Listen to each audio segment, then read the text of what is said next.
And when the woman indicates a desire for this living water, it's then that we learn her story. And what we learn is that she's had 5 husbands, and the man she's living with right now is not her husband. Well, let's stop there for a moment.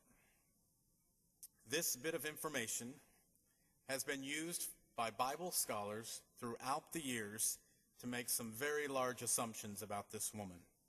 The thinking goes like this. The fact that she is now living with a man who is not her husband means that she's a woman with a questionable past.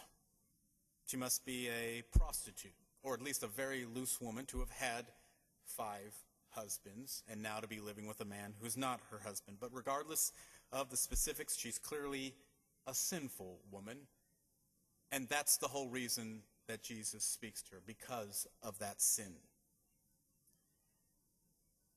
Now, the problem with that traditional interpretation is that it's only based on assumptions. Nowhere in the text does Jesus rebuke her for any sin, nor does he offer her forgiveness for any sin. What he does do is offer some insight into the way to truly worship the Lord. He senses this is what she craves. Why? Because he really sees her. And then he reveals the true story about himself, that he's the Messiah she waits for. I wonder how often our assumptions get in the way of us truly understanding the story of another person.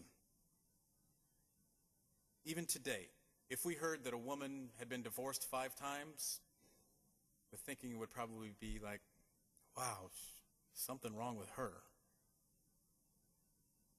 We make assumptions like this all the time.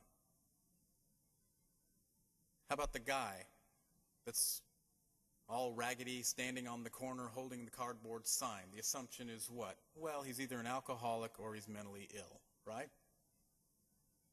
But what really is his story?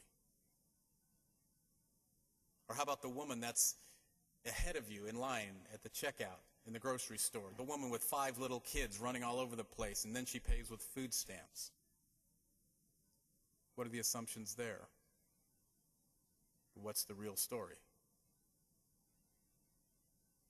When we make assumptions about other people so that we can then dismiss them or ignore them, then we are not in line with what Jesus modeled for us.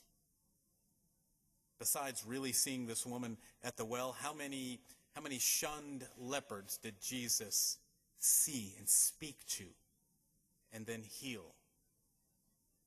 How many other people that were sick that Jesus ended up healing? How many of those,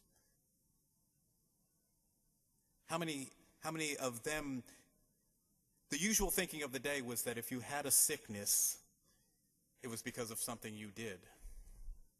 But for Jesus, he simply saw who they were and he healed them. And how about this other instance where he was walking by this hated tax collector? But what he saw was somebody who could be a wonderful disciple. So he called Matthew to come and follow him. Jesus always saw past the exterior to get to the deeper, unique story of those he interacted with.